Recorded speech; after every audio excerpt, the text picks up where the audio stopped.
Anything with an engine has always fascinated me. From the time I was old enough to hold a screwdriver, I was taking things apart. At 15, I got my first car, and my love for automobiles hasn't stopped since. I guess you could say I've had an affair with every car I've owned, and there have been many. I always have something on the go in the shop, and I want to share what I've learned with you. We're hitting the road to talk to people who collect, restore, preserve anything on wheels. So let's go!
Hey, let's take a look at a special car that's just come in. This is a 1923 Rover twin-cylinder, air-cooled car. Can you imagine an air-cooled car? Well, Rover really had its roots in motorcycles and bicycles and things like that, so it's natural that one of its engines for its cars was going to be based on a motorcycle. Now, what's particularly interesting about this car is in 1923, things were roaring by then. Cars had come to the masses, and this car, being an economy car, was the most popular car for about 4 years until Austin came along. And this was a family car, so everybody could come along for the ride. The kids jumped in the dicky, mom and dad in the front. So let's take a look at the engine. Now, it's not like normal hoods on most cars. This actually is a three-piece bonnet. First, we take the sides off.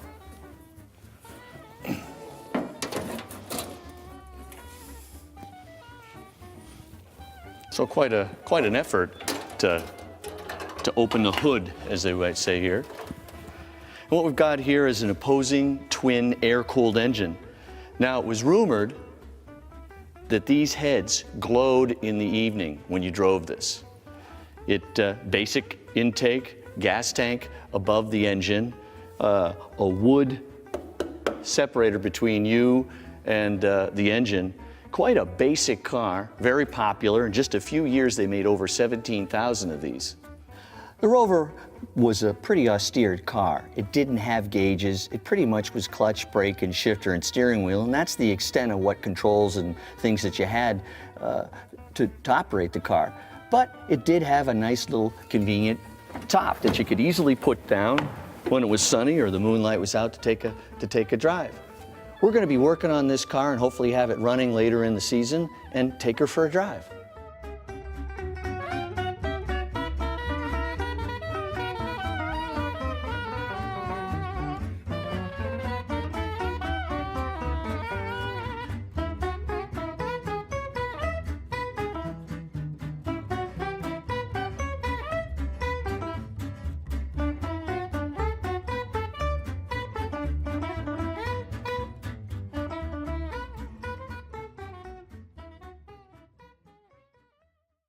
My name is John Brady, and my car is a 1954 Jaguar XK120 drop head coupe.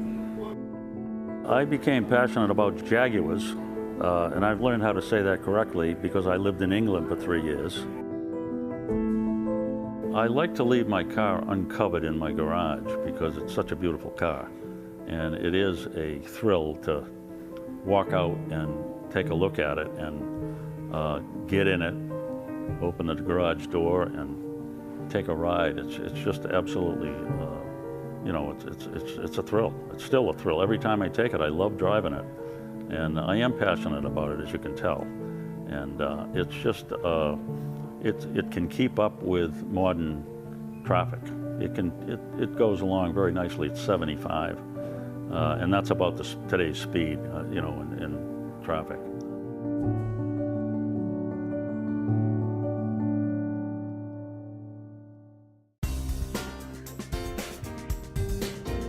Hi, I'm Dirk Burrowes for Classic Drive Television.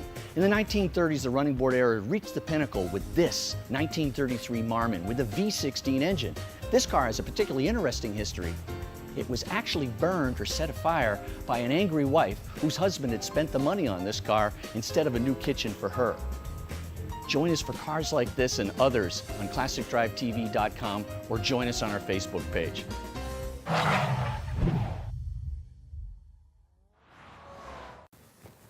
Now this is a barn find, a 1925 Rolls-Royce New Phantom.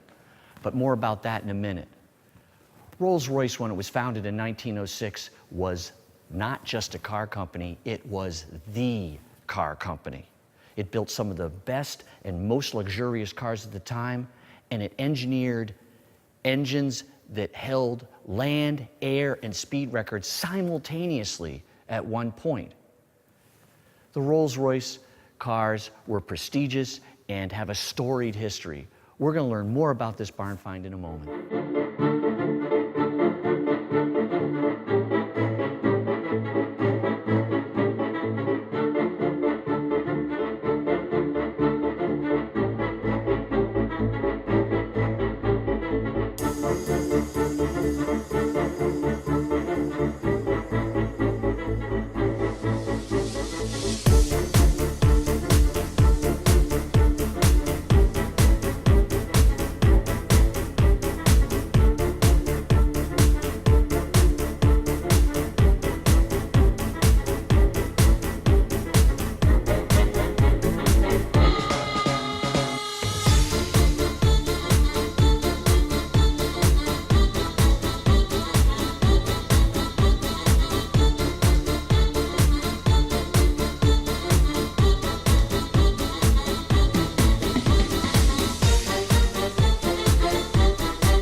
I'm here with Herb Chambers, really personifies cars and cars ownership, really one of the king of classic cars as well.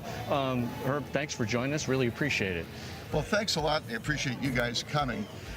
This is a show that we really look forward to because there's such a vast variety of automobiles here.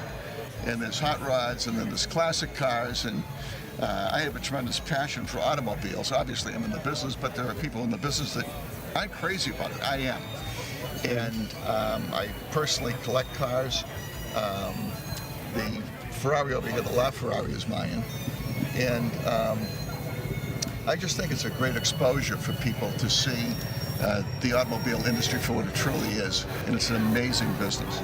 So, absolutely, and I think, you know, the fact that you're behind something that's here in the public garden, and that more people really can see this and see the cars that that are new as well as the older cars is significant. It's different than what the majority of the industry does. It is. We also do, I think, 5 or 6 cars and coffee events at various dealerships around the Boston area, and we do it, I think, starting in May.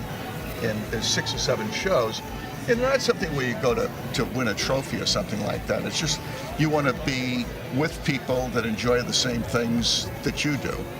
And I love going over there because it's fun to talk to people and ask them how long they've had the car, where did they get it from, what did they have to do to it, and it's a thrilling environment for me.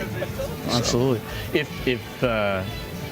If you had to pick just one car, what would it be? If you could only have one car, what car would it be out of your collection? A 1972 Ferrari Daytona Spider, which is a convertible. That's right. You know that. Yep, yeah. yep. So is that the first Ferrari, or is there's something special about that one? No, it's one that I wrecked a long time ago, and Wayne Carini from Chasing Classic Cars found it in California. and he and I went out and I purchased a car and he restored it for me. So I love that automobile. I remember that episode. That was a great episode. You saw it and boom, you were on it. That was it immediately. You wanted it. Well, I was afraid somebody else might buy it, so. There you go. Anyhow, thanks for the opportunity to speak with you. Well, thanks so much for supporting the event and talking to us at Classic Drive Television. Thanks so much.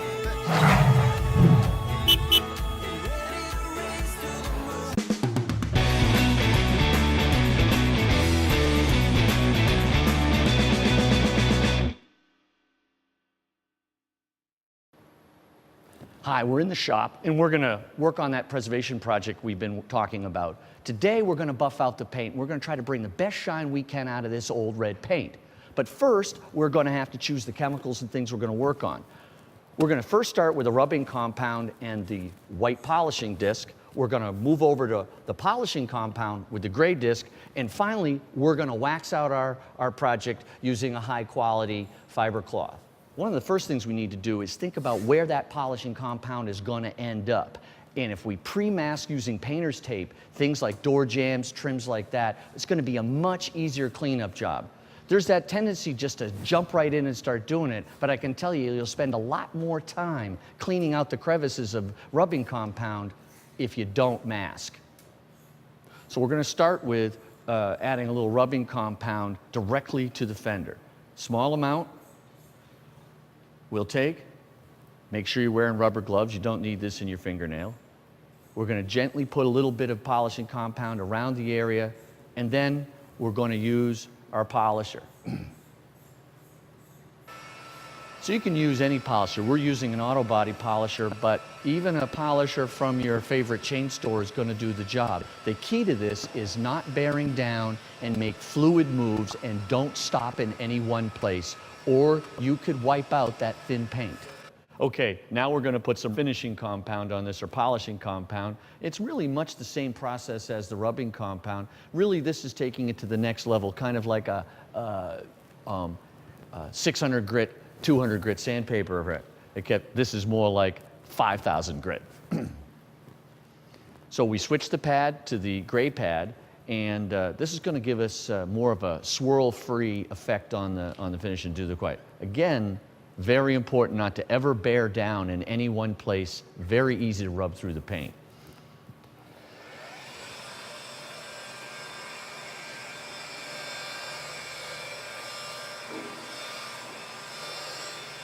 So the rubbing compound and the polishing compound's been done, and it's fast when you have somebody who knows what they're doing. George is now going to wipe this down, and then we're going to put some wax on this and then take a look at our work and see how it. But truth is, it goes fast. Now, any good wax is going to work. We like a fast wax because it's pourable, but you could use any paste wax on this application. It's best to be frugal. Don't over apply. Remember, we've just buffed this surface, so we've got open pores in the paint. And the reason it's important to wax is so that we also seal the paint as much as we maintain the shine. So waxing is not just to make it look good, it's also to keep UV rays out and to keep the porous paint from taking in water and eventually rusting. So George made quick work of that, and this fender looks great. Now, once we get the whole car buffed out, we'll get to see the whole car and how polished it does come. It may not look as great as this fender does, but it's going to look a lot better than when we started. So the machine polisher made quick work of it, but don't despair if you don't have a machine polisher. This can also be done by hand. A little compound, a little rubbing and wax, and boom, you've got a great looking car.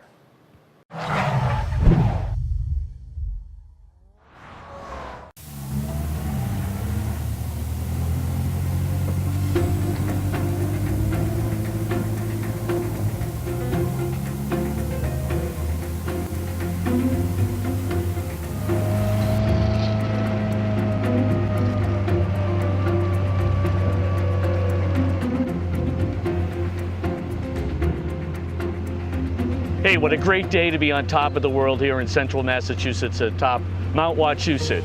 We're here to enjoy the microcar trek that's coming up here shortly. We're going to see all kinds of cars, and we're really excited about this. These little cars, most of them under 500 cc's, and barely can move one person, let alone two. We're going to see some things from all over the world. We brought our own microcar, and we're excited to see it. So let's go do it.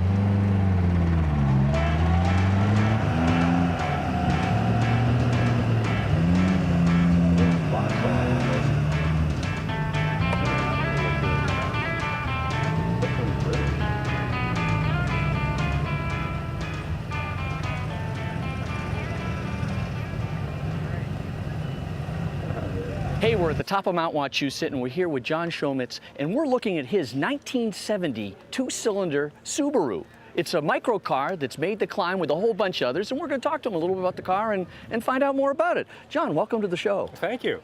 So tell us, how'd you find this car and why? This was something that Charles Gould, who set up this whole event, had found, and he wanted to sell it, so I bought it and started rebuilding it from there. So very good. Was it running when you got the car? The car hadn't run since 1975. 1975. And what we say is it took us about 15 minutes to get it to run. It took me a year to get it to stop because the brakes needed so much work. But the car ran immediately. It's easy to get the engine running. So this is a two-stroke, a two-cylinder. Two-stroke, two-cylinder. Very good. So 360 cc. So is this something you have to put premix in? Do you have a separate oil tank? How's it work? Subaru was really advanced. This has an injection pump in it, so you put the oil in one place, the gas in the other place. It knows how to mix it, and it runs beautifully. Very good. So it looks like it almost has a fold-back roof. Is that what this is? No, it looks like it, but it's a fiberglass roof that you don't want to remove because you'll never get it back on. There you go. There you go. So you made the climb all the way from the bottom. Any problems, or did it zip right up? No problems. It's a 3-gear transmission. I did most of it in second gear. There you go. It was fine. There you go. So what kind of gas mileage? I don't really tell, but they advertised it as 66 miles per hour and 66 miles per gallon when they first sold them for $1,295. $1,295 in 1970, huh? Even a bargain then. So these times with gas prices where they are, this is quite the little car. And Smart has nothing on this, doesn't it? Safety. Yeah, that's about it. I guess safety. That's about it. It's a lot of fun. That's great. Well, John, thanks for sharing your car with us. We really appreciate it. Thank you. There's also the other one, the Chevelle right there. Oh, so French and Japanese, huh? French and Japanese, both two-cylinder cars. That one is bigger, more comfortable, but they each have their own fun aspects. Very good. We'll be back looking at other cars in just a little bit.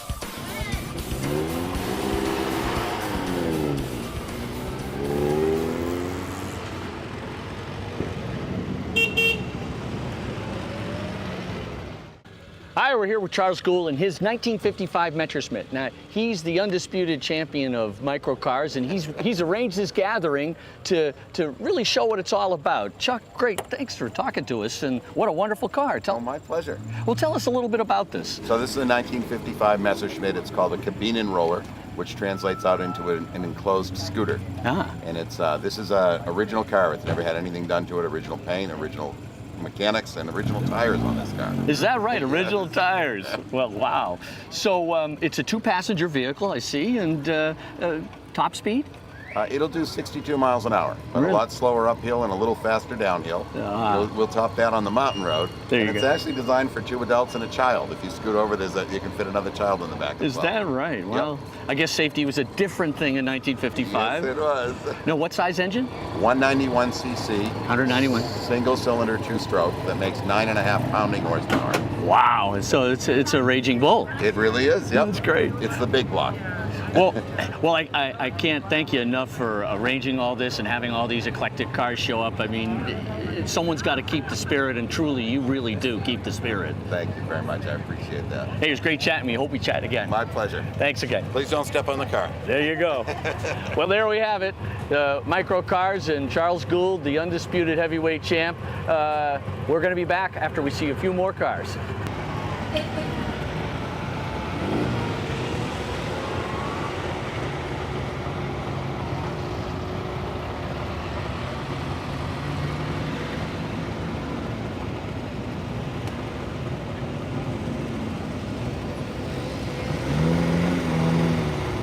So John, you didn't bring just one car, you brought two cars. So you've got this 1975 Citroen 2CV.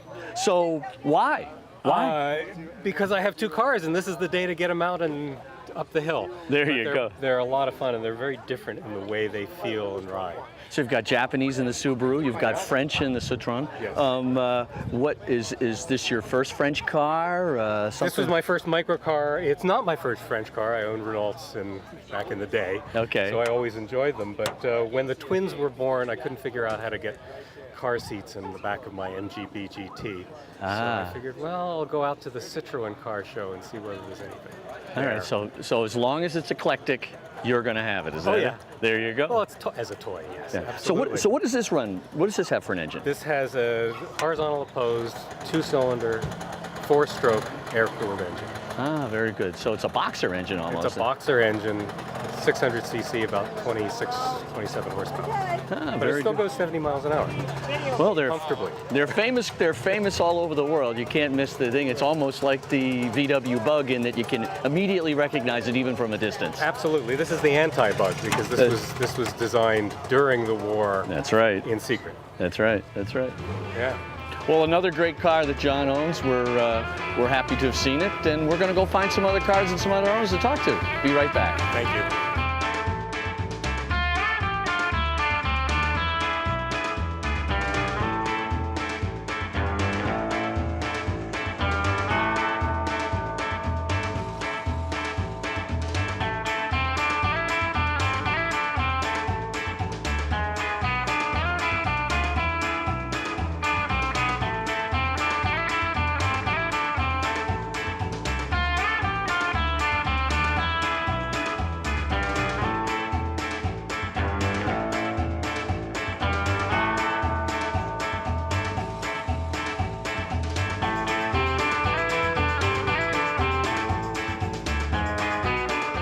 What a great day it was atop Mount Wachusett here at the Microcar Gathering event. We had a great time with Charles Gould and everyone that came along. Some fantastic cars. This is what the hobby is all about. So I'm back to the shop.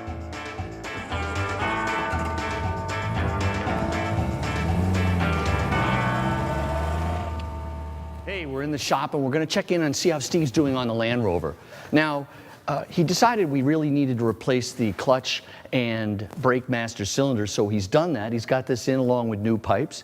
He's managed to get the front end done. He's put new brake lines, brake pads, wheel cylinders, and he even had time to get a tie rod end done. He's making great progress here. So let's go see what he's doing on the back axle. Well, Steve's in the back and he's working on the rear axle. We're going to get ready to put on a new spacer for the wheel bearing. Now, Steve's got the rear axle prepared to replace the bearing, seals, and brakes. So he's got the rear hub here. These have the other half of the wheel bearings, so they'll have to be pressed out, but otherwise it's been all cleaned up. He's got the rear seal, he's got the setting spacer and the seal surface, both front and rear bearings, the nut, the safety washer, rear pads, brake cylinder, and the brake cylinder hose, an important item to replace. All in total, except for labor, there's less than $100 per axle, so well worth doing the whole job. We're going to check back later and see how Steve's made out.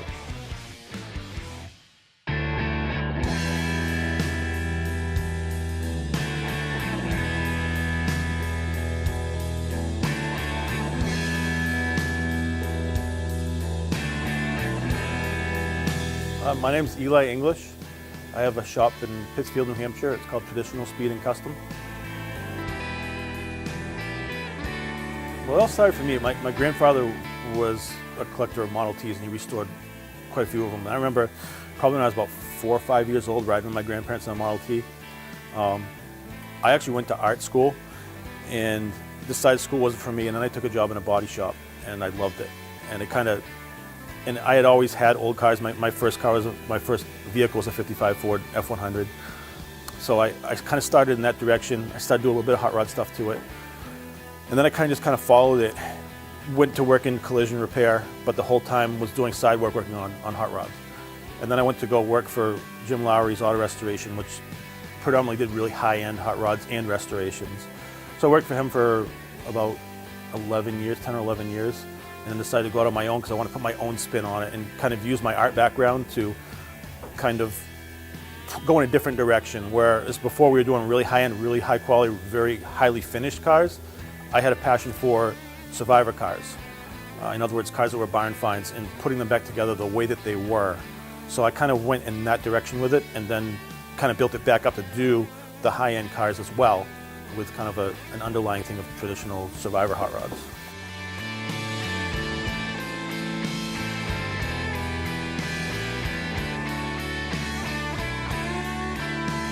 Well, hot rodding started really in the late 40s. Basically, when GIs are coming back from World War II, California gets the credit for it for the most part, but it really was happening all over the country.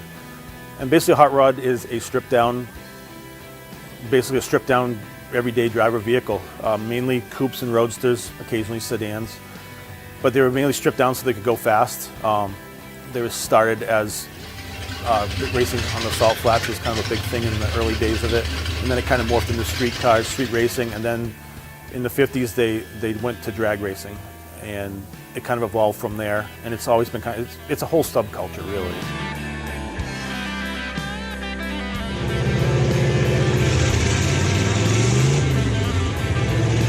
Well, my shop, we specialize in generally early Ford cars, mainly hot rods. We also do restorations, period correct stuff. We get into some contemporary cars, but I try to mainly stick with early Ford. Basically, we'll do 32s, 33s, 34 Fords, some 36s. And we get into some later, I call it later model stuff, cars like up to like 1959. But for the most part, we stick with the earlier stuff. And I'm a big stickler for early period correct builds. So in other words, we try to use as little reproduction parts as possible, revitalize original parts, and incorporate them into the build. So.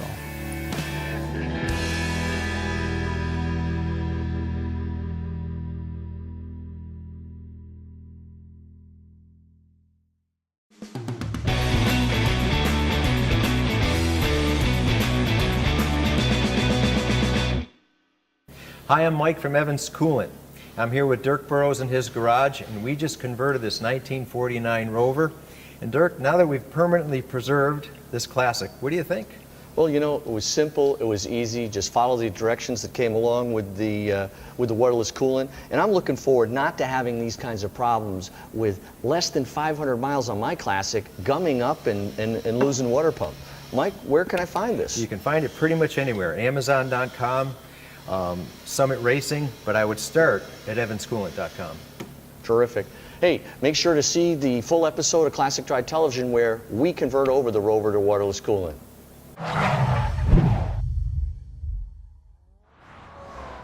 Hi, I'm Dirk Burrowes, and I'm on the set of Classic Drive Television. And to that end, we'd like to have you here too. Classic Drive is having a contest, and we're going to invite 3 enthusiasts with their cars to spend the day with us, learn all about them, and who knows, maybe even become a car star themselves. So, get your pictures together, tell us about your car, and send it to us to the address below. And make sure you check out our website and Facebook page for other details about this contest and upcoming episodes at Classic Drive Television. Hope to see you here.